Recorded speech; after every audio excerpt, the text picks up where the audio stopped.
오래전에 지방에 갔다가 내 제자들하고 이야기를 나누게 됐습니다.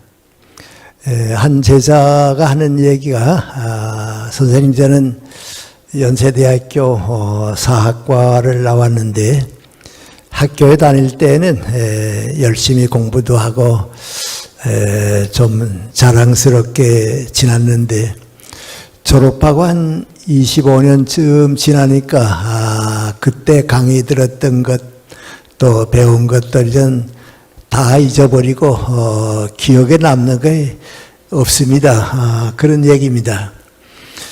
그 무슨 뜻인지 잘 알고요. 저도 그랬죠. 그러나 좀 얘기하고 싶어서 그 이상하다. 나는 옛날 학교에 다닐 때 강의 들은 거 또 책에서 읽었던 거 다 기억에 남아 있는데 그렇게 전부 잊어버렸나? 그랬더니 선생님이 워낙 기억력이 좋으시니까 그렇죠. 우리는 기억력이 그렇게 좋지 못하죠. 그럽니다. 그래서 내 얘기가 그게 아니고 우리 시대에는 대학에 가는 학생들의 수가 아주 적었다고. 그러니까 적어도 대학에 간다 하는 것은 어떤 문제의식이 있고 사명감 비슷한 것을 가지고 대학에 갔다고. 그러니까 그 내 문제의식이 내 정신생활의 한 그릇이 됐기 때문에 강의 듣는 거 공부하는 거 다 그릇 속에 담아둬야 했다고. 그러니까 오래 기억에 남고 지금도 기억에 남는데 지금 우리 학생들은 전부 다 대학에 가니까 문제의식도 없고 어떤 사명감도 없이 공부하러 간다고.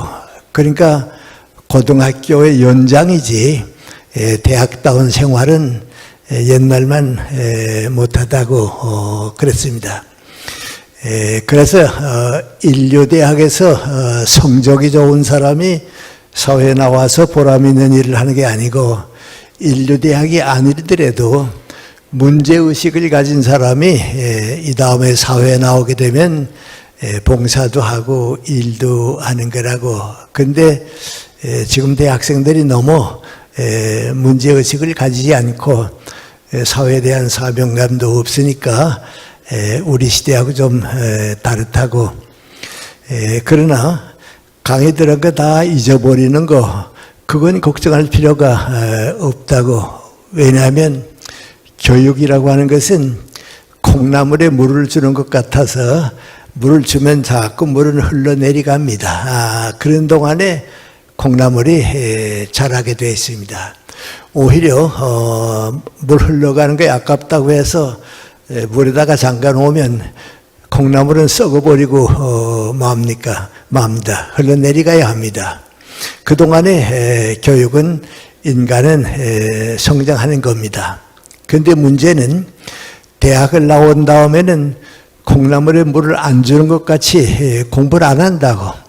그러니까 더 자라질 못하고 또 사회에 무슨 직장을 가지게 되면 이전 직장도 가졌으니까 뭐 공부할 필요도 없다 하고 물을 주지 않으면 콩나물은 자라지 못한다고. 그런데 그 물에 잠겨서 썩는 것 같이 하나의 생각, 하나의 지식만 가지고 인생을 다 살려고 하는 것은 대단히 위험하고 잘못된 거라고. 그런데 그렇게 사는 사람들이 두 종류가 있습니다. 그 하나는 공산주의자들입니다. 공산주의자들은 마르크스의 이론을 믿기 때문에 그 하나만 믿고 그대로만 실천하기 때문에 흘러가지를 못합니다. 새로운 걸 받아들이지 못하니까 공산주의는 스스로 그 가치관 때문에 끝났다고 할까요? 이젠 북한 같은 데만 남았지 그렇습니다. 여러분이 북한 보게 되면 하나의 생각에 매달려 있지 바꿀 줄을 모릅니다. 그 이제 물을 자꾸 흘러내려가게 해야 하는데 썩는 것과 마찬가지입니다.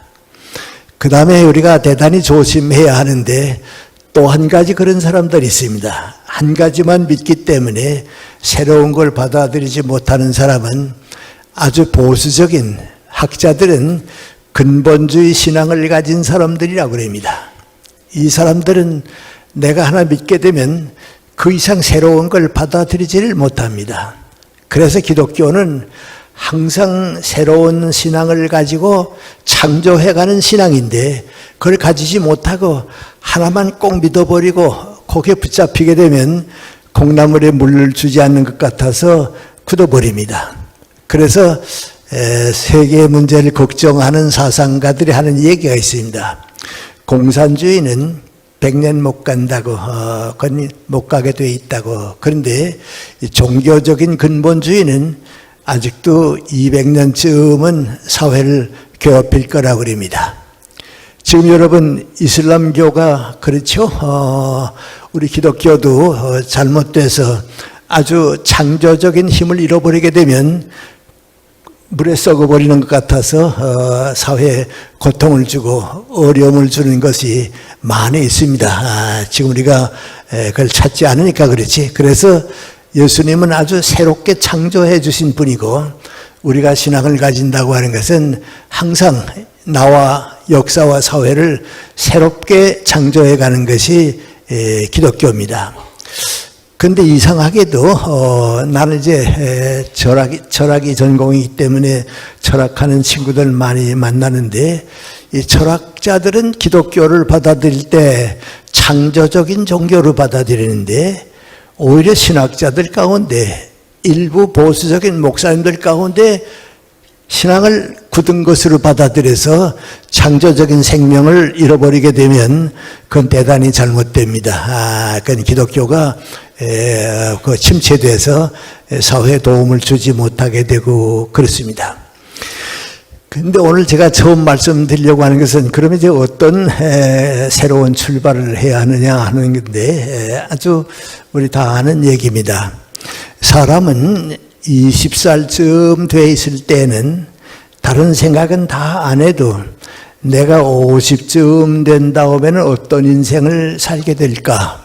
어떤 가정을 가지고 어떤 직업을 가지고 어떤 인생을 살게 될까? 그 생각을 꼭 해야 합니다. 문제의식을 가져야 합니다. 그걸 못 가지게 되면 항상 인생의 방향을 바꾸고 한 곳으로 가던 또 다른 데로 방향을 잃어버리고 그래서 방황하는 동안에 다른 사람들은 다 성공하지만은 길을 잃어버리게 됩니다. 그래서 우리 가정에 젊은 아들, 딸들 있고 있는데 우리 교회도 그런 젊은이들에게 꼭 가르쳐 줘야 합니다. 적어도 20살쯤 됐을 때는 한 50쯤 되게 되면 내가 어떤 인생을 살게 될까 묻는 사람하고 묻지 않는 사람하고는 완전히 다릅니다. 나도 내 친구들 가운데서 많이 보는데 그 물어보지 못한 친구들은 인생을 다 방황하고 낭비하고 그렇습니다. 그 다음에 50쯤 되게 되면 이제 우리 100세 시대를 다 생각하고 있기 때문에 50세쯤 됐을 때는 이 다음에 내가 80쯤 됐을 때 어떤 인생을 살게 될까 그 생각을 꼭 해야 합니다. 안 하는 사람들은 두 가지를 놓칩니다. 가치관을 못 가집니다. 그 다음에는 인생관의 목표가 없습니다. 그러니까 50이 넘어서도 방황합니다. 해야 할 일과 해선 안 될 일을 구별하지 못합니다. 무엇은 있어야 하고 무엇은 없어야 한다고는 판단을 내리지 못합니다. 그리고 뚜렷한 인생의 목적이 없습니다. 그런 사람은 인생을 성공하지도 못하고 행복하지도 못합니다. 우리가 이 신앙을 가진다 하는 것, 저는 우리 연세대학교에서도 많이 봅니다만은 종교를 가진다고 하는 것은 한마디로 말하면 확실한 가치관과 인생관을 가지는 겁니다. 내가 이제 불교를 믿었다 하는 무엇 말하는 거 아니 석가님의 교훈이 내 인생관과 가치관에 대해서 내 한 일생을 살아가는 겁니다. 크리스찬이 됐다고 하는 것은 내 인생관과 가치관이 예수님의 말씀이 되는 겁니다. 그래서 예수님께서는 교리는 좋아하시지 않았죠? 그 안식일 얘기할 때도 뭐라 그랬습니까? 안식일이 사람을 위해 있지 사람이 안식일 위해 있는 게 아니라고 그러시거든요. 그러니까 교리나 무슨 이건 다 인간을 위해 있는데 예수님께서 우리에게 주시는 진리의 말씀은 우리가 그 진리의 말씀을 받아들였다 하는 건 민구하니 예수님의 말씀이 한평생 내가 살아가는 동안에 내 가치관이 되고 내 인생관이 되는 겁니다. 이제 그런 사람들은 신앙에서 잘못되질 않습니다. 그래서 우리 주변에 보면 사회적으로 훌륭한 지도자라고 볼 수 있는 사람들이 전부 교회보다도 신학자나 목사님보다도 평신도들 가운데 많이 있습니다. 왜냐하면 그분들은 예수님의 말씀을 내 인생관, 가치관으로 받아들이기 때문에 그렇습니다. 얼마 전에 오래됐네요. 내 친구들하고 무슨 얘기를 하다가 지난 100년 우리나라 역사를 통해서 우리 한국 사회에서 그래도 어디에 내놔도 부끄럽지 않을 만한 지도자들이 있으면 어떤 사람일까 그런 생각을 며칠서 해봤습니다. 그런데 정치계에서는 찾다가 찾질 못했습니다. 왜냐하면 그분의 업적도 있지만은 그 다음에 잘못도 또 그만큼 있기 때문에 지도자로서는 받아들이기 어렵습니다. 정치가는 찾질 못하고요. 교육계에는 아마 있을 것 같다 하고서 여러분들 생각해 보았는데 교육계에는 뜻이 좋은 올바른 사람들이 있는데 업적이 또 없습니다. 그러니까 이제 내놓을 만한 사람이 이제 별로 없고요. 여러 개 통해 찾아보다가요. 마지막에 그래도 우리 사회에 내놔도 부끄럽지 않은 지도자라고 볼 수 있겠다 하는 사람들은 70만큼은 받아들일만 하고요. 실수가 있고 잘못이 있어도 30밖에는 안 되는 적어도 한 70은 받아들일 만한 분이거든요. 그런 분이 누구겠는가 하고 생각했는데요. 다들 얘기하다가 도산 안창호 선생은 아마 그런 분이다 말이죠. 밖에 내놔도 부끄럽지 않을 분이다. 그 다음에 인천 김성수 선생도 우리나라에서는 아마 그런 분일 것이다.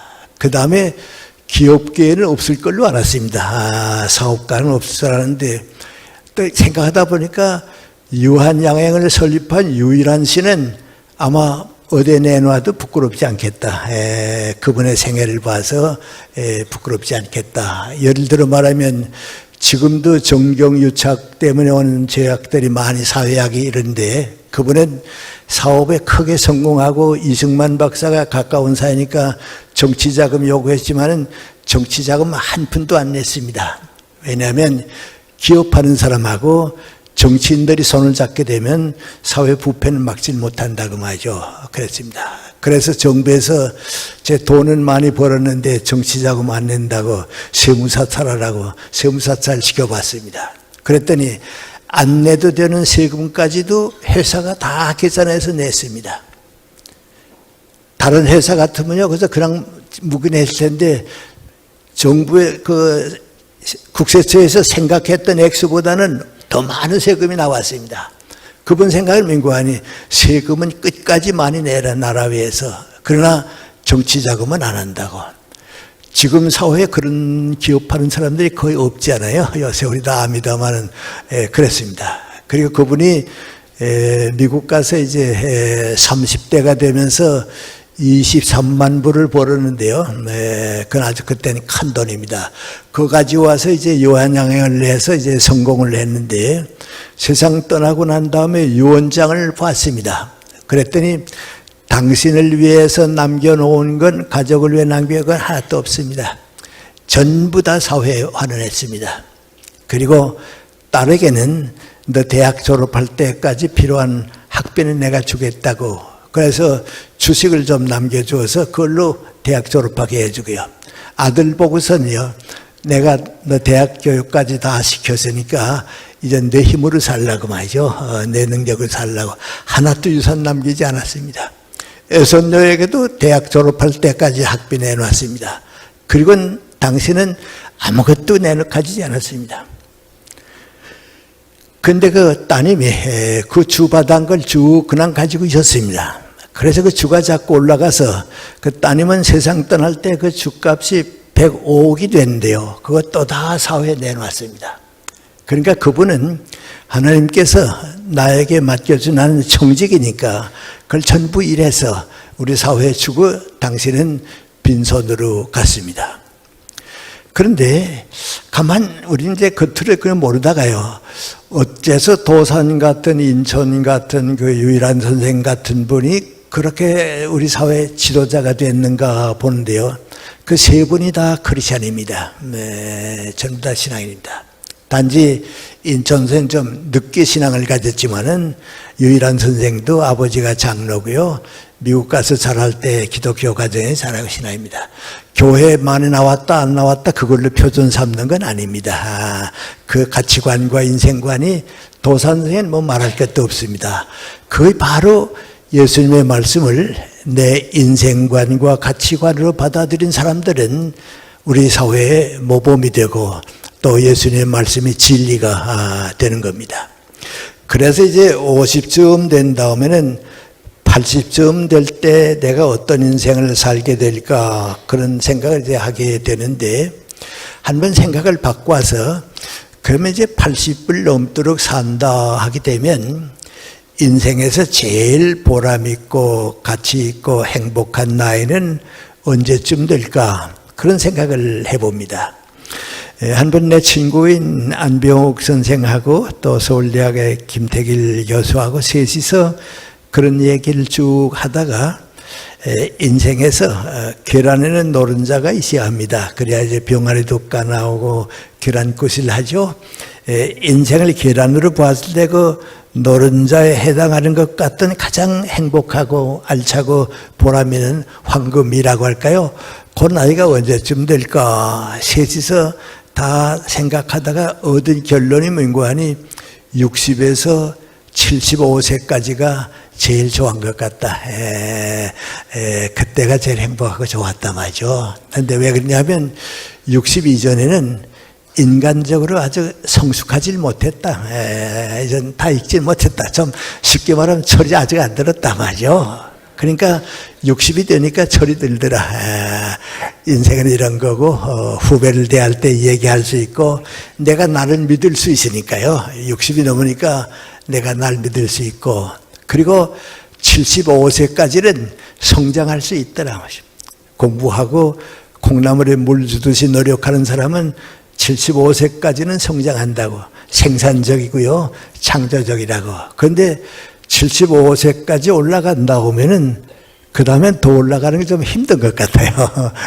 누가 보든지 그때까지는 올라가는데 75세 되면 더 올라가기는 어려운 것 같아요.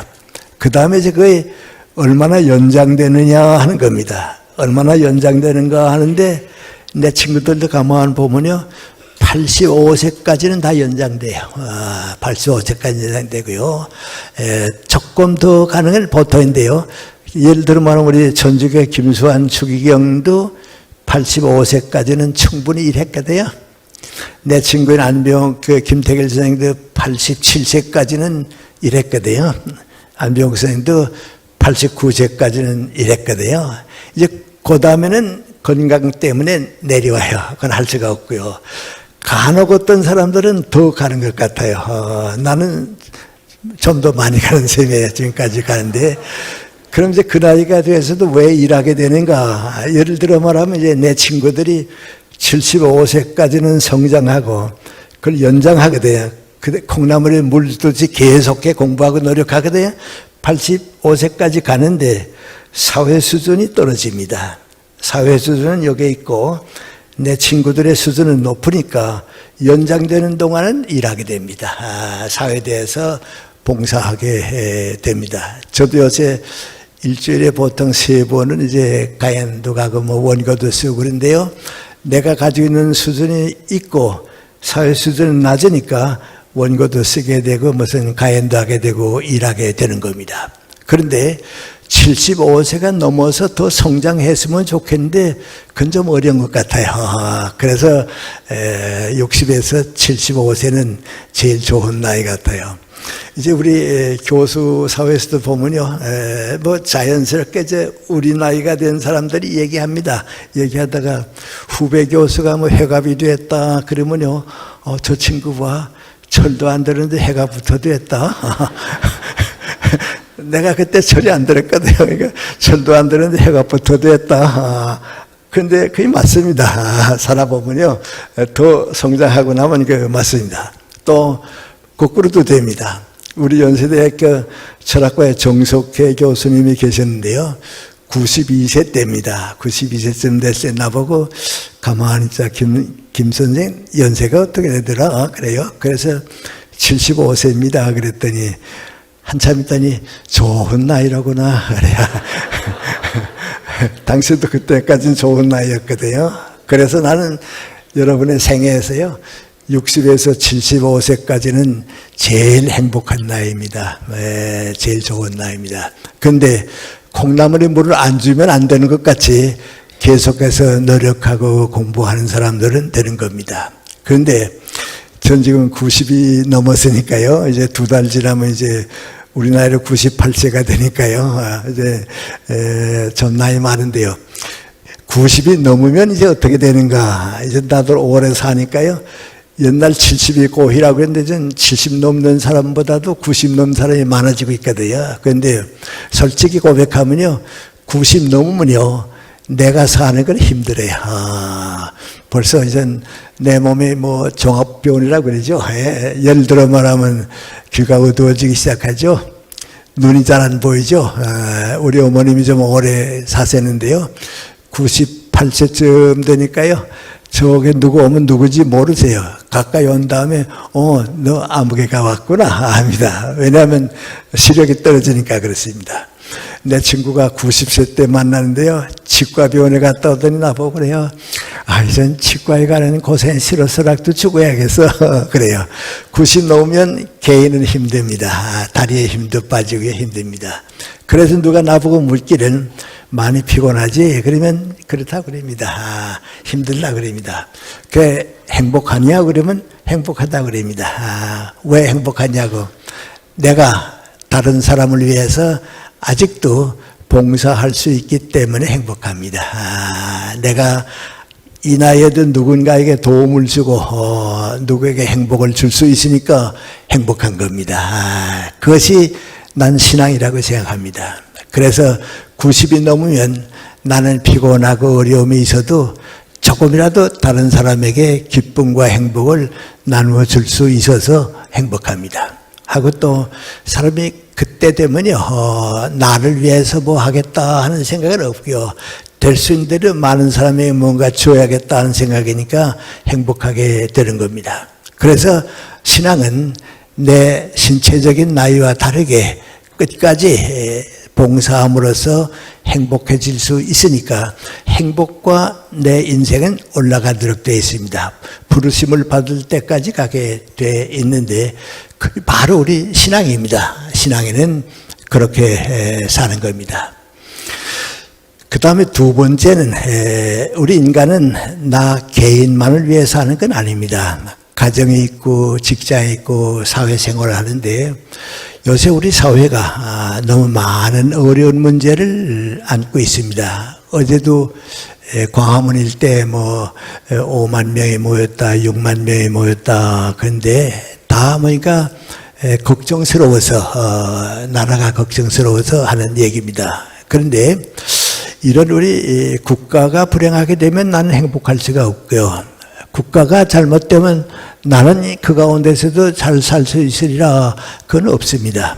그런데 이런 우리 사회적인 어려움을 많이 겪고 있는데 이것을 비교적 빠른 시일 안에 우리 모두가 참여해서 행복한 나라, 자랑스러운 대한민국을 만드는 길이 있긴 있어야겠는데 그게 뭔가 말이죠. 정치에도 있고 경제나 그 무엇이 필요하겠는가 그런 생각하는데 저도 요새 그런 걱정을 많이 해보는데요. 아주 간단한 방법이 있는데 아주 꼭 해야 할 방법이 있는데 그걸 놓치고 있다 그런 생각을 해봅니다. 제가 좀 여러분 이해를 돕기 위해서 말씀드립니다. 이전 꽤 여러 해 됐습니다. 서울 종로에 최씨라고 하는 그 세무사가 한 분 있습니다. 그래서 우리는 그분을 최 선생이라고 그러는데요. 한 번 뭐 물어볼 일이 있어서 그 최 선생한테 갔습니다. 가서 인사를 하고서 이제 방에 들어갔더니 그 최 선생이 나보고, 선생님 여기 오시다가 우리 마라톤을 개척해 준 손기정 할아버지, 손기정옹이 다녀가시는데 만났었어요. 그래요. 그래서 못 봤는데요. 그랬더니 지금 바로 다녀가시는데 아마 길에서 어긋난 것 같다. 그래요. 그래서 내가, 그분은 나보다도 연세가 높으신데 무엇 때문에 여기 왔냐고 그랬어요. 그랬더니 이젠 나이 많으시니까 집회 짓고 오셨더라고. 짓고 오셨는데 오시더니 하시는 말씀이, 최 선생 바쁘지 않으면 나 좀 도와줄 수 있겠어? 도와드려야죠. 그랬더니 내가 최근에 상을 하나 받았는데 상금도 좀 받았다고. 그래서 내가 먼저 쓰는 것보다는 세금을 내고 쓰는 것이 편하고 그러니까 세금을 내야겠다. 그래서 왔는데 그 세금 내는 거 좀 도와달라고. 그래서 최 선생님이 연세도 높으시고요. 직업을 가진 것도 아니고요. 그런 거 신고 안 합니다. 신고 안 해도 괜찮습니다. 그랬습니다. 그랬더니 그건 아니고 내가 이 나이에 나라에서 세금 내는 건 마지막 세금일지도 모르겠는데 세금을 내면 내 마음이 편하니까 그렇지. 내가 지금까지 사는 동안에 대한민국의 혜택을 얼마나 많이 받고 살았는데 공짜 돈 생겼을 때 세금이라도 좀 내야 될 거 아니냐고. 그러니까 좀 도와달라고. 그러세요? 도와드려야죠. 그 다 계산해서 보여드렸습니다. 그랬더니 이렇게 쓱 보시더니 요것밖에 안 되나? 그런단 말이죠. 그러면 됩니다. 그랬더니 좀 많이 내는 방법도 있지. 내가 이제 또 세금 내러 올 수도 없는데 좀 많이 내는 방법으로 계산해줘. 그래서 그러세요? 좀 많이 내는 걸로 계산해서 보여드리더니 쓱 보시더니 됐어. 그만하면 됐어. 그러더니 다 정리하고 긴 복도를 가서 엘리베이터를 타고 내려가시는데요. 그렇게 아주 기쁜 마음으로, 흐뭇한 마음으로 가시더라고 말이죠. 그래요. 그러면서 그 천사의 나보고 하는 말입니다. 그 어른은 나라가 없는 일제시대를 사셨기 때문에 나라 걱정을 그렇게 많이 하시더라고. 그런데 사실 저는요, 내가 대한민국의 혜택을 받고 살았다 하는 생각을 솔직히 말해서 한 번도 해본 일이 없습니다. 거의 그 어른하고 나하고 차이입니다. 나는 대한민국의 혜택을 받고 산다고는 생각 못했는데 그 어른은 그 마음을 가지고 계시더라고. 그러면서 나보고 선생님도 일제시대를 사셨으니까 그 마음을 이해하시겠네요. 그래요. 그래서 나는 해방되고 2년 동안 이북에 있다가 탈북해 왔다고. 그때 대한민국이 나를 품 안에 안아주었다고. 만약에 그때 대한민국이 나를 품 안에 안아주지 않았으면 나 지금 세계 어디에 떠돌이가 됐을지 모른다. 대한민국 때문에 내가 행복하게 살고 우리 가정이 지금 행복하게 사는데 나라를 위해서 일은 못하지만은 그래도 대한민국은 우리 어머니 품 같은 데라고 말이죠. 대한민국 때문에 우리가 살고 있다고 그랬습니다. 그랬더니 그 천생 하는 말씀이 맹구 안에 바로 우리가 그걸 잊어버렸네요. 그래요. 지금 우리 정치 지도자들, 기업하는 사람들, 교육자들, 종교인들 모두가 내가 대한민국의 혜택을 얼마나 많이 받고 살고 있다고 하는 걸 모르고 있습니다. 모르고 있습니다. 그런데 그 마음을 다시 찾자 그겁니다. 그건 한마디로 말하면 모든 문제가 생겼을 때, 무슨 판단을 내릴 때 나라 걱정을 먼저 할 줄 알아야 합니다. 선진국가는 다른 게 아닙니다. 나라 걱정을 먼저 하고 그 다음에 내 직장과 내 걱정을 하는데 우리 지금 완전히 거꾸로 돼서 아직도 내가 먼저고 그 다음에 우리 직장이고 그 다음에 대한민국입니다. 어떤 때는 우리 교회가 봐도요. 나라가 교회보다 중요하다고 하는 생각을 놓치는 때가 많이 있습니다. 우리 그 예수님의 뜻이 무엇인가 하는 걸 좀 알아야 합니다. 여러분, 우리가 그저 아무 생각도 안 하고 지나니까 모르는데 성경을 읽다 보면 좀 이상할 겁니다. 뭐 이상하냐면 예수님께서는요, 한 번도요, 좋은 교회 만들어라, 큰 교회 만들어라, 훌륭한 교회 만들어라, 그런 말씀 한 길이 없습니다. 한마디도 없습니다. 그럼 예수님 무슨 말씀했습니까? 하늘나라가 걱정입니다. 너희 민족과 사회가 하늘나라가 되도록 노력하라고. 그건 무슨 뜻인고 하니, 교회는 하늘나라를 위해 있지 교회 자체가 목적이 아니라고 하는 겁니다. 그 예수님의 뜻입니다. 또 구약을 읽어봐도 그렇습니다. 구약도 전부 민족과 국가에 대한 걱정입니다. 그런데 우리 교회가 그걸 놓치게 되면 우리 교회가 사회로부터 버림을 받습니다. 아까 제가 얘기했는데요. 애국자들은 다 예수님의 뜻을 가지고 나라 위에 사는데요. 우리 교회는요, 큰 교회가 될수록 그만 교회가 전부가 됩니다. 그래서 민족과 국가를 위한 생각보다는 내 교회 잘 되는 것만 원하게 되면 그건 예수님의 뜻이 아닙니다. 그래서 무엇을 하든지 나라 걱정을 먼저 해야 합니다. 그런데 그것이 무슨 애국심이다 하는 큰 얘기 안 해도 괜찮습니다. 나는 중학교 갈 때인데요. 우리 아버님이 옛날 분이기 때문에 학교 교육은 전혀 받은 길이 없습니다. 그래서 교회만 다니셨는데요. 그래도 맏아들이 중학교를 가니까 마음에 기쁘셨겠죠. 그래서 나보고 하는 말씀입니다. 사람이 자기와 자기 가정 걱정만 쭉 하면서 살게 되면 그 사람은 이 다음에 가정만큼밖에는 커지지 못한다. 같은 사람이 내 직장을 위하고 지역사회를 위해서 걱정하게 되면 그 사람은 직장과 지역사회의 지도자만큼 커질 수 있다고. 그런데 꼭 같은 사람이 민족과 국가를 항상 걱정하면서 살게 되면 그 사람은 민족 국가의 지도자만큼 커질 수 있단다. 그 얘기입니다. 나는 지금 생각해 보면요, 우리 아버님이 예수님께서 가지셨던 생각을 아주 쉽게 전해드렸어요. 그거 아무 잘못도 아니에요. 나와 내 집안에만 매달려 사는 가정에서 국가를 위한 지도자가 나오질 못해요. 돈이면 전부라고 생각하는 가정에서 사도의 지도자가 나온 길이 없어요. 교회도 사회를 위한 일꾼들을 키우는 겁니다. 미국의 볼티모어에 있는 한 목사가 그 기도한 내용 기록을 내가 어디서 누가 보내줘서 봤습니다. 볼티모어의 목사님이 LA 쪽으로 이제 여행을 갔습니다. 여행을 끝나고 이제 집으로 고향으로 돌아오는데요. 비행기가 워싱턴 DC 상공을 이렇게 날아갈 때 창밖으로 이렇게 내려다봤습니다. 내려다보면서 저게 국방성이고 이게 국회의사당이고 이게 백악관이고 이게 링컨 메모리알이고 쭉 보았습니다. 그런데 비행기가 쭉 지나가서 그건 끝나고 바로 그 옆이 이제 볼티모어니까 당신 고향에 와서 비행기가 내리게 됐습니다. 그래서 우리 볼티모어에서는 뭐 보이는가 하고서 쭉 보니까 저게 존스 홉킨스 대학이 있고 대학병원이 있고 저건 백화점인 것 같고 우리 교회는 어디 있나 하고 보니까 보이지 않습니다. 작으니까 안 보였죠. 그래서 이제 비행기가 내렸습니다. 내려서 교회에 와서 기도를 드립니다.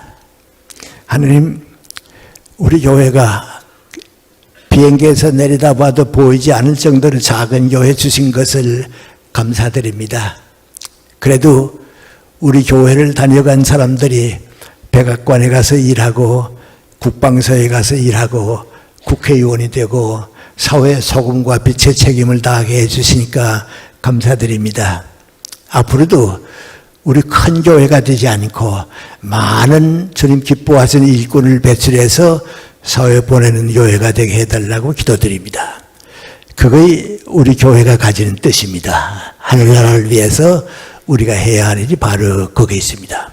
그런데 이런 교훈이 아까 우리 아버님께서 나한테 들려주신 말씀도 조금도 잘못이 아닙니다. 그런데요, 내가 몇십 년 동안 살아보니까요, 그렇게 사는 사람은 행복하고 성공했고요. 그렇게 생각 안 한 사람은요, 사회적으로 다 버림받고 말아요. 그거 어떻게 할 수가 없어요. 전 교육계에 있었으니까 이제 연세대학교에서 한 30여 년을 있었는데요. 이건 교육계입니다. 그래도 사회적으로 보면 제일 지성인들이 모이고 그런 사회 아니에요. 그런데 연세대학교 좀 일찍 가서 34살에 이제 갔는데요. 가서 이렇게 쭉 살아보니까요. 많은 교수들이 내가 연세대학교서부터 무엇을 받을 수 있는가, 그걸 목적이에요. 봉급이 올라가는가, 보직을 하나 얻는가, 감투 주는가, 대부분이 그거예요. 연세대학교가 나한테 무엇을 주는가, 그거예요. 그런데 그렇게 사는 교수들은요, 정년퇴직하고 난 다음에는요, 연세대학교로부터도 버림받고요, 사회에서도 버림받아요. 왜? 너 노위에 살았으니까 너의 거 가지고서 나가라고 말이죠. 버림받아요. 근데 같은 연세대학교 교수 가운데요, 방향을 바꿔서 내가 연세대학교를 위해서 무엇을 할 수 있는가, 무엇으로 연세대학교를 도울 수 있는가, 정말 연세대학교를 사랑하는 사람들은 또 과장도 되고요, 처장도 되고요, 학장도 되고요, 총장까지 돼요. 왜요? 연세대학교를 위해 줬으니까요. 그거 당연하지 않아요? 연세대학교에서 얻으려고만 했던 사람이 총장 되면 이거 뭐 되겠어요? 당연하게 돼요. 그런데 겉으로는 나타나지 않는데 우리 교수들 가운데 항상 민족과 국가를 걱정하는 교수들이 있어요. 근데 이 교수들은 학장도 안 되고 총장도 안 돼요. 그런데 정년퇴직하고 난 다음에는요, 다 사회에서 일하고 있어요. 다 사회에서 일하고 있어요. 아까 내 친구 얘기도 했는데요. 안병옥 선생도 학장도 총장도 한 분 아닌데요. 80, 90이 가까울 때까지 내내 일했거든요. 김대길 선생도 서울대학에 있으면서 감투쓰거나 그런 거 없는데요. 총장실 했던 사람은 총장실 하면 끝나는데 이분들은 90 가까이 될 때까지 전부 사회에서 일해요. 존경받고 일해요. 왜요? 민족과 국가를 걱정했기 때문에 민족 국가가 그들을 버리질 않아요. 정치가들도 그거 알아야 돼요. 나 위해서 정치한 사람은 버림받아요. 정권 위해서 정치한 사람은 정권 끝나면 버림받아요. 그런데 민족과 국가를 걱정한 정치가는 역사에 남아요. 뭐 잘못입니까? 바로 그것이 우리가 살아가는 하나의 공식입니다. 그래서 사회를 위해서 무엇을 줄 것인가, 무엇을 할 것인가 하는 것은 우리에게 주어진 길입니다. 그래서 우리가 언제나 예수님의 말씀이 우리의 가치관이 되고 진리가 되면요, 하늘나라가 이 땅 위에 이루어지기 위해서 모든 노력을 바치는 겁니다. 그런데 그게 아무것도 아닌 것 같은데 이따 맞고 우리는 아주 가벼운 실수를 하는 때가 있어요. 그럴 수가 없는데 그런 실수를 하는 때가 있어요. 이건 구체적인 얘기는 말씀을 못합니다. 저는 아까 우리 민족의 스승되는 인천 김성수 선생 얘기를 좀 했는데요.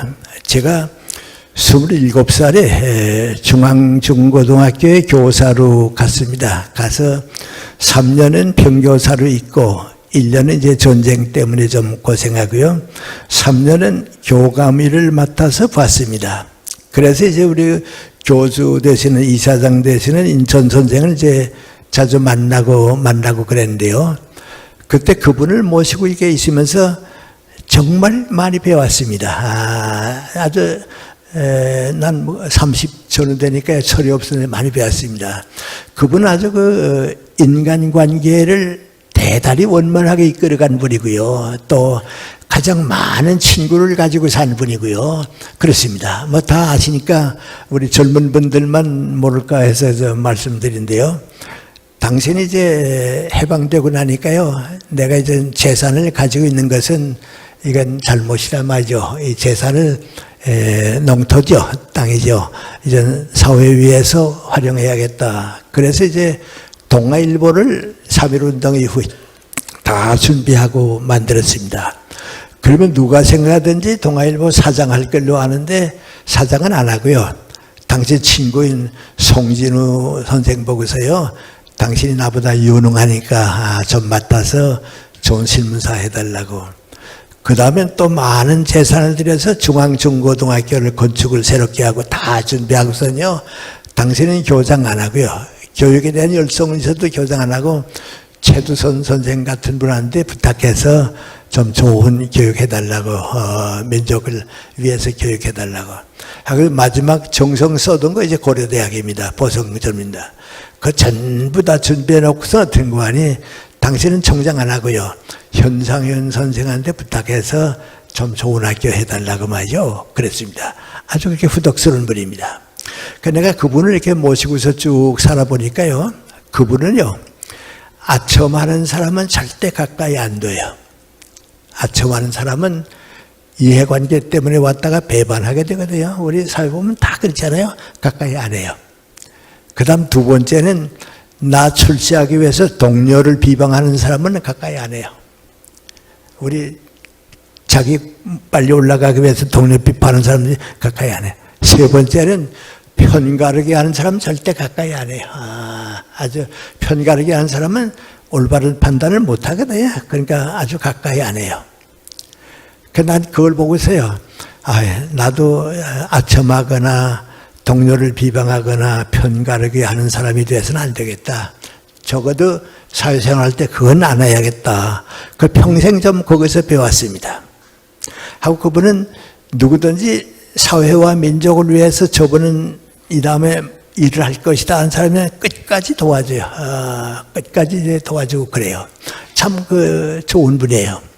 근데 나보다도 그분을 더 오래 모시고 있었던 분이 이제 고려대학의 김성식 교수님인데요. 그 사학자죠. 그분이 한 번 나보고 그래요. 한 사람의 그 마음이 그 사회에 그렇게 큰 영향이 있다고는 생각 못 했다고 말이죠. 그러면서 하는 얘기가 민구하니 인천 선생이 살아계시는 동안에는 야당이 한 번도 분열한 일이 없다고. 언제나 합하고 됐다고. 근데 인천 선생이 돌아가고 난 다음에는 지금까지 야당이 한 번도 합하는 일이 없다고 말이죠. 그 한 분의 뜻이 그렇게 좋다고 말이죠. 근데 그분이 이제 병중에 계실 때 내가 이제 새해 인사를 드리러 갔는데요. 병중에 계시다가 나보고 그래요. 김생도 오셨군요. 우리 새해 첫날인데 기도 드리자고 말이죠. 근데 그 기도를 드리는데요. 나라와 민족을 위해서 이젠 제가 할 일은 다 했습니다. 저는 더 할 일을 못합니다. 병중에 계시니까. 그런데 이제는 하나님께서 맡으셔서 우리 민족과 국가를 버리지 않아야겠습니다. 근데 아주 사는 목표가요. 민족과 국가를 위해서 이제는 나는 내가 할 일을 다 했는데 이제는 하나님께서 맡아서 봐주셔야겠습니다. 그 정성들이에요. 근데 요새 미안합니다만 가만 보면요. 전부 아무것도 안 같지만 아첨하는 사람을 옆에 두었다가는 정치 실패예요. 직장도 불행해져요. 편가르기 하는 사람은요. 그건 어디 가든지 못 쓸 사람입니다. 편가르기 되면요. 진리가 없어요. 이 편이냐 이 편이냐지. 내가 틀렸다고 생각하면서도 내가 이 편에 있기 때문에 옳다고 그래요. 그러니까 편가르기 한다고 하는 건 집단 이기주의예요. 세상에서 제일 나쁜 건 집단 이기주의가 돼요. 근데 요새 정치하는 사람들 보세요. 무슨 여당이고 야당이고 전부 편가르고 있거든요. 그러니까 올바른 판단 하나도 없거든요. 여러분 이제 미국이나 영국에서 국회에서 결정되면 국민들이 왜 따라갑니까? 적어도 나라 일일 때에는 여당 가운데서도 반대하는 사람이 나오고요. 야당 가운데서도 지지하는 사람이 나와요. 그러니까 몇 표 차이가 안 된다고 해도 저분들은 나라를 위해서 투표를 했으니까 국민들이 따라가요. 근데 우리는 따라갈 수가 없잖아요. 이 표는 다 이렇게 보고요. 이 표는 다 이렇게 보고요. 그러니까 국회에 있으나 마나죠. 적어도 나라 일일 때는 편가르기는 안 해야 하거든요. 그런데 우리 전부가 그렇게 살고 있습니다. 그거 보면요, 아직도 이제 우리가 선진 사회가 되기는 멀었다, 좀 깜깜하다, 그런 걱정합니다. 요새 우리 청와대 대통령님께서 사과하고 그러니까 나이가 복잡합니다. 여러분도 걱정하고 저도 그 사람 가운데 하는데, 그래도요 이 문제를요 지혜롭게 잘 처리하면요 이런 걱정이 없었던 것보다 낫습니다.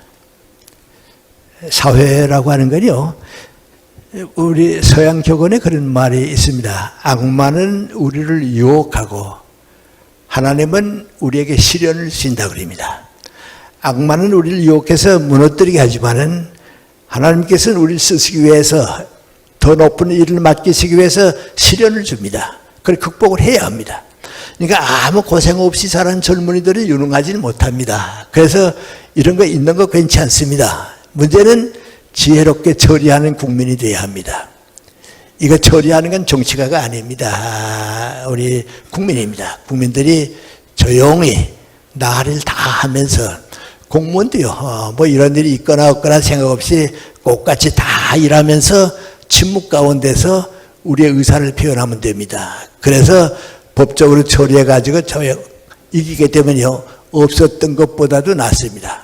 그런데 이런 문제를 또 정치가들에게만 맡겨가지고서 떠들다가는요 나라에 도움되는 거 없습니다. 여러분 어떻게 생각하십니까? 우리 세월호 사건이 이제 2년이 넘었죠. 얼마나 그 가슴 아픈 사건입니까? 그런데 그 사건을 치르고 나서 우리가 깨달은 거, 배운 거 없지 않아요? 왜 그렇습니까? 정치가들이 앞장서 뒤흔들어 놓느라고요 전부 국민들의 착한 마음을 빼앗아 버렸습니다. 정치가들이 조용히 이런 비극이 다시 없어야겠다고 반성하고 국민이 그랬으면요 우리도 다 뭔가 좀 달라졌을 거예요. 안전규범도 지킬 줄 알고요 운전을 해도 올바르게 가겠는데요 정치가들이 다 흐트러버리고 마니까요 그 큰 비극을 겪고도 우리 배운 건 하나도 없습니다. 이번 사건들도 그렇습니다. 그래서 조용히 절차를 밟아서 하는데요 제일 좋지 않은 건 민구안이 정치가들이 이걸 정권에 이용하는 건 나쁩니다. 그건 여당도 나쁘고요 야당도 나쁩니다. 민족 국가를 위해서 다시는 이런 일이 없어야 합니다. 정경유착하는 일이 없어야 하고요. 그래 제가 말씀드린 게 민구안이 아무것도 아닌 것까지만요 우리 청와대에 아첨하는 사람들이 너무 많아서는 불행해집니다. 하고요 사람이 이상합니다. 이제 예를 들어보면 내가 대학의 총장이 되지 않았어요? 총장이 됐는데 아첨하는 사람들, 내 말만 잘 듣는 사람은 가까이 쓰게 되면요 나보다 유능한 사람, 나보다 더 훌륭한 사람들은 다 멀리 가고 맙니다. 왜요? 이 사람들하고 함께 있을 수가 없거든요. 이승만 박사 때 우리가 본 게 바로 그겁니다. 이승만 박사가 장관들을 다 잘 썼습니다. 그때 나온 장관들은 인격으로 보나 뭘 보나 이승만 박사보다 떨어지는 거 없습니다. 이 박사는 대통령 됐지만은 그분들 다 아주 인격이고 애국자들입니다. 그런데 이승만 박사가 비서들을 쓸 때는요 아첨하는 사람들, 말 잘 듣는 사람들만 썼습니다. 그러니까 그 장관들이 다 떠나갔습니다. 이 박사하고 더 같이 일 안 하겠습니다. 왜요? 거기 섞이고 싶지 않거든요. 저도 그런 경험 많이 합니다. 그래서 우리가 이런 문제에 대해서 좀 새로운 뜻을 가져야 하는데요. 아주 아무것도 아닌 것 같은데요. 이건 우리 정치 얘기는 아닙니다만은 우리 지금 경제가 어렵지 않아요? 경제가 어려운데요. 모든 공무원들이 나라 돈을 내 돈같이 아껴만 써도요. 경제는 많이 좋아집니다. 지금은 공무원들의 낭비가 너무 많습니다. 예. 그런데 내 돈은 아까워서 안 쓰면서도요. 나라 돈은 다 공짜라고 생각해요. 지금 최 여사 같은 분도 그렇잖아요. 이건 나라 돈인데 따먹자고 말이죠. 그렇잖아요. 그런데요. 안 그럴 사람들도 또 그렇습니다. 그래서 없습니다. 이건 누구 때문에 하는 얘기는 아닙니다. 나도 그런 사람 가운데 하나니까 하는 얘기인데요. 우연히 내가 알게 되는데요. 전두환 대통령이 정권을 잡으니까 다들 지지하지 않았거든요. 나도 그래서니까 지지 않았거든요. 그러니까 이제 전두환 대통령이 그 몇 사람을 찾아가지고서요, 나 좀 도와달라고 말이죠. 당신 내가 원하는 건 내가 뭐든지 들어줄 테니까 나 좀 도와달라고. 그래서 우리 사회에 좀 이름 있는 사람들, 목사님도 거기에 있고 있습니다. 그래서 지지해 줬습니다. 그러니까 전두환 대통령이 생각해 보니까 고맙지 않아요? 고마우니까 그 사람들한테 나라에서 돈을 줘서요, 세계 일주 여행을 쭉 시켜줘서요, 좀 가서 쉬고 오라고 말이죠. 그래서요. 난 그런 일이 있는 건 잘 모르죠. 잘 모르는데, 거기에 갔다 온 사람을 만나서요. 그때 나는 생각하기로요, 만약에 전두환 대통령이 나보고서 나라 돈 줄 테니까 세계 일주 여행하라고 그러면 나도 갔을까? 나도 갔을까? 나는 아마 못 갔을 것 같아요. 왜요? 그건 나라 돈이거든요. 나라 돈은 내 돈보다 아깝거든요. 그것만 공무원들이 알아도요, 우리 경제는 달라져요. 근데 이게 전부 누구든지 나라 돈은 다 공짜라고 생각해요. 많이 뜯어만 먹으면 된다고 생각해요. 그거 이상해요. 나도 연세대학교 있을 때 봉급이 오르면 기분 좋죠. 그러나 무슨 생각합니까? 내가 대학 다닐 때 아르바이트 했는데 등록금 내지 못해서 고생하는 학생들 등록금이거니 생각하면 봉급이 올랐다고 해서 좋은 것만은 아니거든요. 그 애들도 생각해야지 않아요? 근데 우리 지금 그 생각이 다 없어요. 없어요. 그래서 우리가 나라 걱정을 먼저 하는 것이 옳고 또 그렇게 해야 합니다. 그래서 제가 보기에는요, 나라에서 안 써도 되는 돈을 얼마나 많이 쓰는지 몰라요. 그건 내 돈 아끼듯이 나라 돈 아낄 줄 아는 것이 공무원인데 그걸 못해요. 그래서 모든 문제를 할 때 나라와 연결되고 나라 걱정 먼저 해야 합니다. 그런데 나야 아무것도 아니지, 나야 보잘것없는 사람인데 그걸 버리라 그 말입니다. 투표하는 것도 나라 걱정이고요, 교통질서 지키는 것도 나라 걱정이고요, 세금 내는 것도 나라 걱정이고요. 좀 나라 걱정 먼저 하자 그겁니다. 예를 들어 말하면 이제 한두 가지 시간이 허락하는 대로 말씀드리죠. 저는 연세대학교 정년퇴직을 한 다음에 이제 독서 운동을 좀 했습니다. 그러다가 이제 지금도 가볍게 하고 있는데 책을 좀 많은 민족이 되자 그런 운동을 하고 있는데요. 두 가지 때문입니다. 아까 내가 콩나물에 물을 주지 않으면 안 된다고 그랬죠. 이건 80이 됐을 때도 물을 줘야 하고요. 지금 전 90이 넘었을 때도 물을 줘야 돼요. 그래야 내가 장성하거든요. 그 콩나물에 물 주는 것만큼 소중한 것 가운데 하나가 민구안이 책을 읽는 겁니다. 독서하는 겁니다. 그러면요, 내가 행복해져요. 우리 중고등학교 학생들한테 폭력 문제 자꾸 걱정하지 않아요? 중고등학교 학생 가운데 책을 즐겁게 읽는 애들은 폭력이 없어요. 책을 안 읽으니까 그래요. 근데 지금 우리 학교 교육이 독서는 전혀 외면하고 있어요. 그거 지금 우리나라의 걱정이에요. 예를 들어 말하면 내가 미국 같은 데 가잖아요. 가서 이제 중고등학교에 가봅니다. 그럼 이제 고등학교 1학년 선생님이 너희들하고 내가 한 학기 동안 같이 있겠는데 이번 학기 동안에 내가 5권 책을 지목해 줄 테니까 그 가운데서 3권은 꼭 읽어라. 이제 다 읽으라고 하는데 선택해서 읽어라. 그럼 그 속에 뭐 들어가 있는가? 벤자민 프랭클린의 자서전이 들어가 있습니다. 막연하게 성경을 읽으라고는 안 들어가 있고요. 창세기를 읽으라고 그럽니다.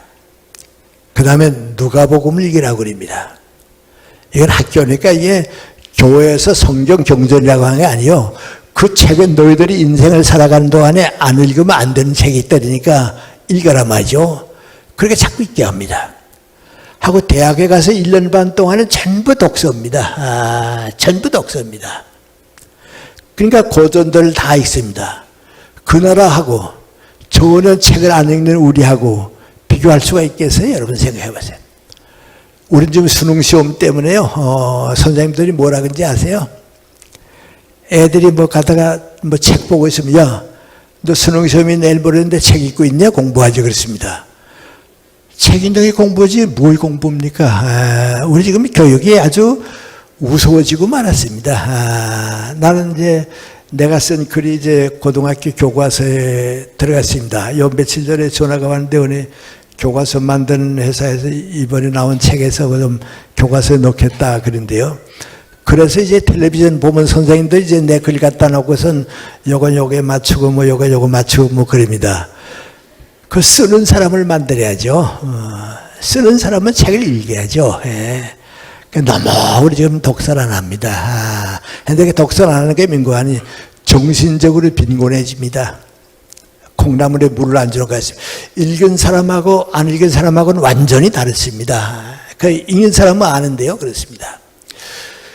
오래전에 신문에서 봤습니다. 우리 전경련이라고 있죠. 경제연합회가 있죠. 거기에 뭐 회장들을 이게 돌아가면서 하다가 삼성그룹이 이건희 회장 보고서 이제 회장 좀 맡아달라 아마 그랬는가 봐요.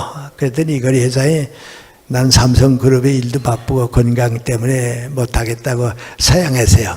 그게 미안하니까 그 대가로 그 전경련 회장들을 전부 초청해가지고서요 전업 대접을 했어요. 그런데 신문에서 나 본 거죠.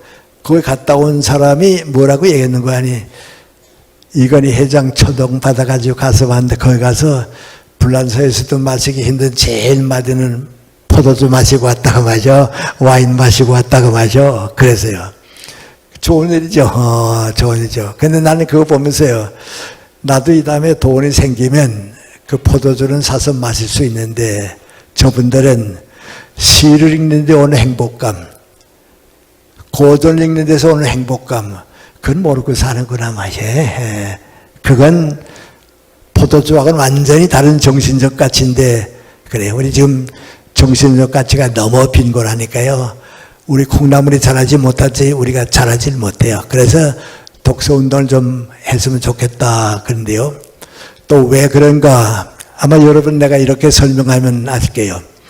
지금 세계를 지배하는 몇 나라가 있거든요. 예를 들어 말하면 이제 영국이 있고요. 프랑스가 있고요. 독일이 있고요. 그 다음에 어느 나라가 거기에 참여할 수 있을까 했는데 러시아가 낄 줄 알았는데 공산주의를 선택해서 100년을 잃어버렸습니다. 그래서 러시아 그만 후진 국가로 떨어지고요. 미국이 올라갔습니다. 아시아에서는 일본이 올라갔습니다. 그래서 영국, 프랑스, 독일, 미국, 일본이 지금 세계를 이끌어가고 있습니다. 그런데 그 나라들이 어떤 나라인지 아세요? 국민의 절대 다수가 100년 이상 독서한 나라들입니다. 일본도 거기 낍니다. 그런데 이탈리아나 스페인 같은 건 스페인은 세계 식민지를 제일 많이 가졌지만 독서를 안 했습니다. 그래서 2등 국가로 떨어졌습니다. 포르투갈도 그렇습니다. 이 다음에 여러분 여행하시다가요. 스페인의 마드리드 가보세요. 가보면요. 소설가가 세계적으로 알려진 분 세르반테스 한 사람밖에 없거든요. 거기 가면 세르반테스의 동상이 있습니다. 그런데 영국, 독일 가보세요. 그런 동상이 몇십 개가 있거든요. 국민들이 책을 읽었으니까 그렇습니다. 지금 여러분이 남미에 가보세요. 브라질 이번에 올림픽하고 그랬는데 남미에 가보면요. 독서하는 나라가 없습니다. 동남아시아 가봐도 없습니다. 중국도 아닙니다. 아프리카는 뭐 말할 것도 없고요. 그래서요. 국민의 절대 다수 80%가 100년 동안 독서하지 않고서는 세계를 이끌어가는 문화국이 못 됩니다. 공짜로 되는 게 절대 아닙니다. 그렇게 안 하면 정신적으로 빈곤하기 때문에 가치관이 없으니까요. 선진 국가가 되질 못합니다.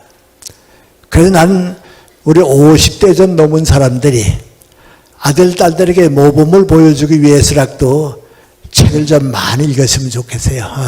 책을 좀 많이 읽었으면 하고 우리 교회가 그런 운동을 좀 했으면 좋겠어요.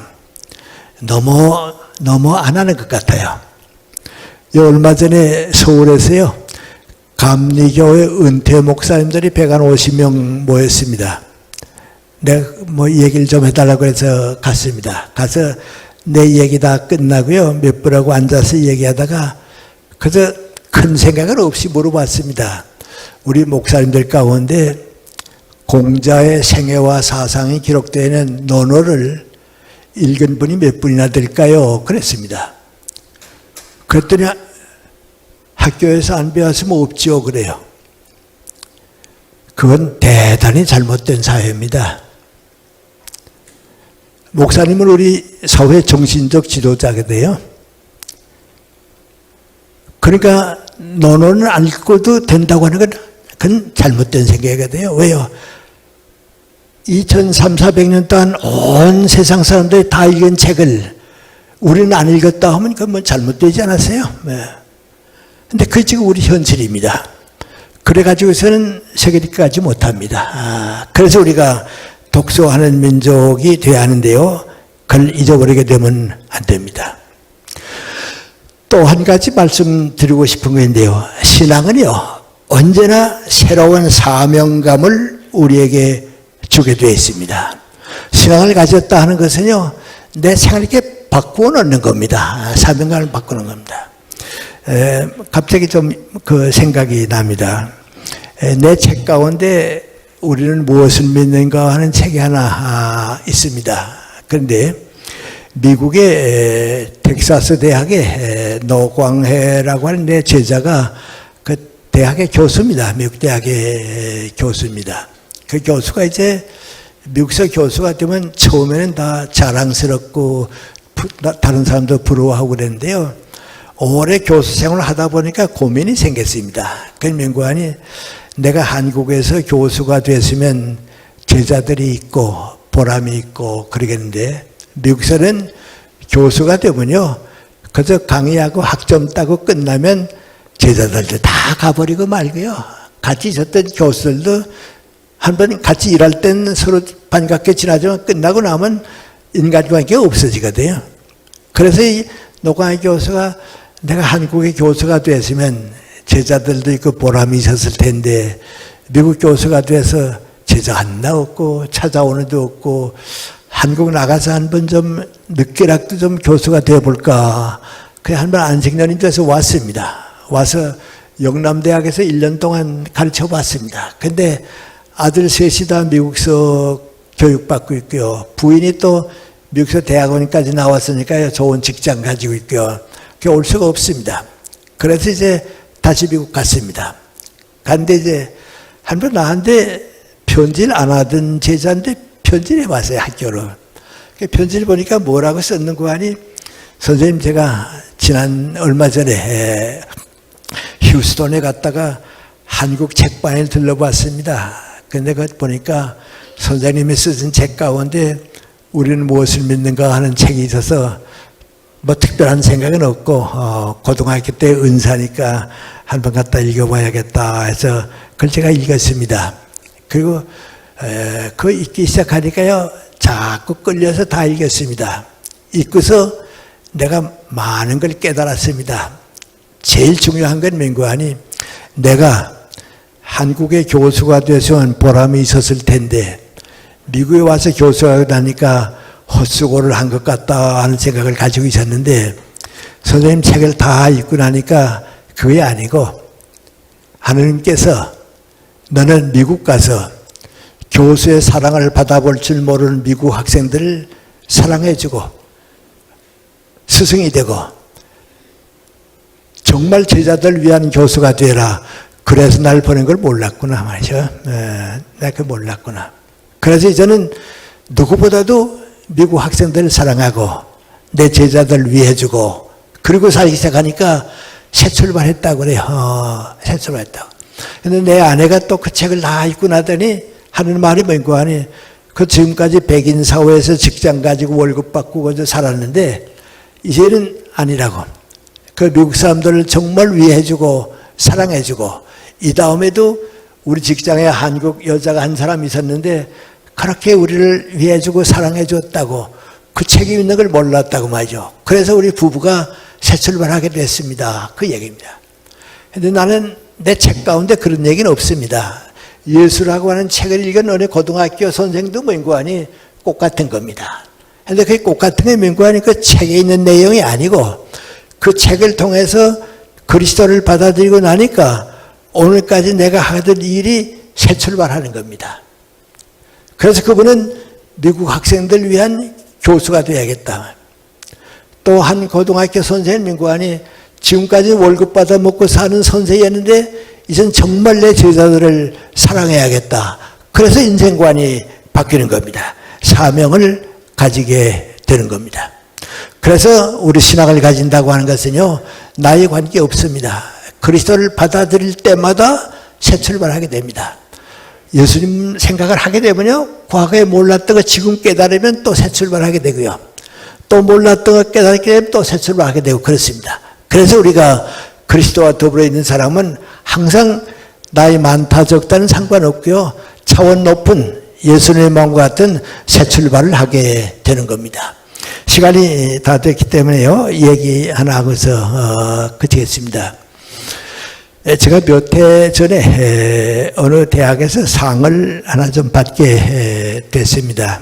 그게 다 결정하고서 이제 난 받게 되니까 이제 받으러 갔는데요. 대학이니까 이제 의과대학 의사 교수님들도 오시고 이제 교수님들도 오시고 이제 그럽니다. 그 내가 상을 받았으니까 뭐 고맙다는 답사라고 할까요? 인사를 해야 할 거 아니에요. 그런데 사실 그랬습니다. 네, 상을 받긴 받았는데 받을 자격은 없다고, 무슨 큰 업적이 있는 것도 아니고 남의 못 가지는 직책을 맡은 것도 아니고 나보다 훌륭한 사람도 많이 있는데 받게 됐다 해서 받긴 받았다고. 그런데 가만 생각해 보니까 자그마한 게 한 가지는 있다고.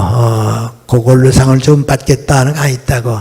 그건 민구하니 오래 사시느라고 고생 많이 했습니다. 그걸로 좀 받겠다 그랬습니다. 전 개인적으로 좀 고생을 많이 했습니다. 지금 이렇게 건강한데요. 내가 어렸을 때는 우리 부모님이나 의사는 나 포기했습니다. 그래서 우리 어머니도요, 나는 20살까지 사는 것만 좀 봤으면 좋겠다고 그랬습니다.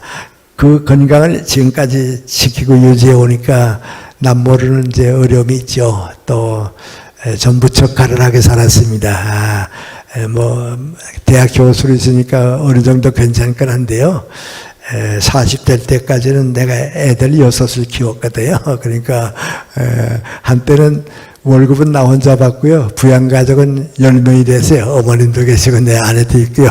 동생도 대학 가랑도 있고. 정말 고생도 좀, 경제적 고생도 좀 많이 했고요. 또 사는 어려움도 있잖아요. 일제시대가 그랬고요. 공산치하가 그랬고요. 또 우리 성장하는 나라니까 또 남하고 비교하면 좀 고생을 좀 많이 했습니다. 그런데 이제 90이 넘어서 가만 생각해 보니까요, 그 고생이 행복이었어요. 그 고생 없었으면 내 인생이 없어요. 그 고생이 있었기 때문에 있는데, 불가에서 고해와 같은 인생이라고 얘기하는 건 잘못된 거예요. 왜냐하면 사랑이 없는 고생은 저주스러운 거예요. 그건 고해와 같은 거예요. 그런데 우리 기독교는 사랑이 있는 고생이 행복이에요. 그걸 우리가 모르면요, 예수님의 사랑을 몰라요. 예수님의 사랑을 내가 받아서 나에게 필요한 사람에게 사랑을 베푸는 거, 그 이상의 행복이 없어요. 여러 해 전에 미국 갔습니다. 애들 6 가운데 애리의 딸하고요, 밑에 딸도 이제 미국에 삽니다. 그 애들이 아버지 미국 오시면 강연만 끝내고 가고 다시는데 이젠 나이도 많으시고 또 오시기 올 텐데 여행을 좀 같이 하자고 그래요. 그래서 딸들하고 이제 한 열흘 동안 여행을 했어요. 하루는 이제 저녁을 먹고 이렇게 잘 마시는데 막내딸이 하는 말입니다. 아버지, 왜? 난 지금 와서 가만 생각해 보는데요. 엄마가 조금만 더 지혜로웠으면 안 해도 되는 고생을 이렇게 많이 했다고 그래요. 무슨 얘기인데 그랬더니 우리 여기 와서 하나 둘만 낳아서 키우는 것도 이렇게 힘든데 무엇 때문에 6씩 나가지고서 고생했는지 모르겠다고 말이죠. 그것도 또 전쟁하는 동안에 말이죠. 그래서 내가 야 엄마가 고생 안 했으면 너희 둘은 세상에 태어나지 못했다 그랬어요. 그랬더니 아버지 그 얘기가 아니고요. 우리가 철없을 때는 몰랐는데요. 내가 고생을 해보니까 어머니가 우리 때문에 너무 고생 많이 했다고 살아계시면 가서 고맙다는 인사락도 하겠는데 철드니까 안 계시고 말이죠. 어머니 고생하니까 그만 눈물이 난다 그 말이죠. 그래요. 그러니까 큰딸이 하는 말입니다. 아버지야 뭐 더 고생하셨지 그래요. 그래서 내가 그랬어요. 엄마 보고서 엄마 또 우리 위해서 와서 같이 고생할래? 그러면 가야지 하고 또 올 거라고. 왜? 그때가 제일 행복했거든. 지금 살아보면 그때만큼 행복한 때가 없다고. 엄마가 나한테 준 교훈이 하나 있는데 그런 맹고하니 사랑하는 사람이 사랑받는 사람보다 행복합니다. 엄마는 너희들 위해서 모든 사랑 다 줬다고. 그리고 또 앞으로도 너희들 사랑하기 위해서 고생하면 또 온다고. 왜? 그 행복이니까 말이에요. 그 행복이니까 말이에요. 그렇습니다. 나는 이제 교육계에 있었는데 교육이라고 하는 게 이제 씨를 뿌리고 사회가 열매를 거두는 거죠. 그런데 나는 오래 사니까요. 내 제자들이 사회 나가서 일들 많이 하니까요. 이젠 내 눈으로 봅니다. 아, 내가 내 제자들 키우길 잘했다 한데요. 지금 이렇게 가만 보면요. 내 제자들이 행복하고요. 사회 봉사하는 거 보면요. 그건 말할 수 없이 행복해 내가. 그거 없었으면 내 인생이 없잖아요. 그거 있으니까 내 인생이 없거든요. 얼마 전에 내 제자가요, 사회 업적이 뭐 있었다고 해서 표창을 받게 됐어요. 저녁 시간이에요. 그 내가 내 제자인데 가봐야지 하고서 와서 이렇게 문으로 들어왔더니 자리에 앉았다가 일어나서 뛰어오더니 내 코트 벗어서 걸어주고요. 나 안내해주고 가 앉는 거예요. 그래서 내가 당신이 표창 받는데 왜 나오냐고 앉아있으라고 말이죠. 그래서요. 식이 다 끝났어요. 근데 그 제자가 그제 표창을 받았으니까 답사하면서 그래요. 연세대학교 와서 4년 동안 공부했는데 우리 김영석 교수님이 해주신 말씀이 오늘까지 걸로 산다 그 말이죠. 오늘까지 걸로 산다. 무슨 좀 어려운 문제가 있거나 복잡한 문제가 있으면 선생님 해주신 말씀대로 사는데 이제 몇십 년도 그렇게 살 생각하니까 우리 선생님한테 고마운 것밖에 없다고 그래요. 그 얘기 듣고 나니까요. 얼마나 기분 좋은지 모르겠어요. 그래 내가 그러지 그랬습니다. 다 끝나고 가게 됐는데요. 내 옆에 오더니 내 귀에다가 밀을 갖다더니 선생님 내 얘기 들리세요? 그래요. 귀가 어두운 줄 알게요. 그럼 듣지 그랬더니 제가요. 선생님 바바리 코트에 봉투지 하나 넣어드렸는데요. 용돈으로 쓰세요. 드리고 싶은 건 항상 마음에 있어도 어떻게 쑥스러워서 못했는데요. 허물 말고 쓰세요. 그래서 그러자고 말이죠. 집에 와보니까 두툼한 봉투지가 들었어요. 나 혼자 생각해요. 어렸을 때는 세뱃돈 받는 재미에 살고 90이 넘어서는 용돈 받는 재미에 살고 그거 인생이라구나 말이죠. 그리고 생각을 해보니까요. 내가 내 제자를 사랑한 것보다는 제자들이 나를 더 사랑했어요. 지금 와서 깨달으니까요. 그 이상 행복이 없어요. 나는 많은 제자들이 그저 나 나름대로 이렇게 사랑해 줬는데 그 제자들이 그걸 잊지를 못하고요. 내 제자들 가운데 지금 나이 많은 87세들이거든요. 그러니까 이제 뭐 다 늙었죠. 그런데 지금도 그저 만나면 너무 좋아하세요. 선생님, 그 뭐 너무 좋아서 말이죠. 그래요. 얼마 전에는요, 미국에 있는 닥터 방이라고 의사예요. 그 의사가 아마 내가 죽은 줄 알고요.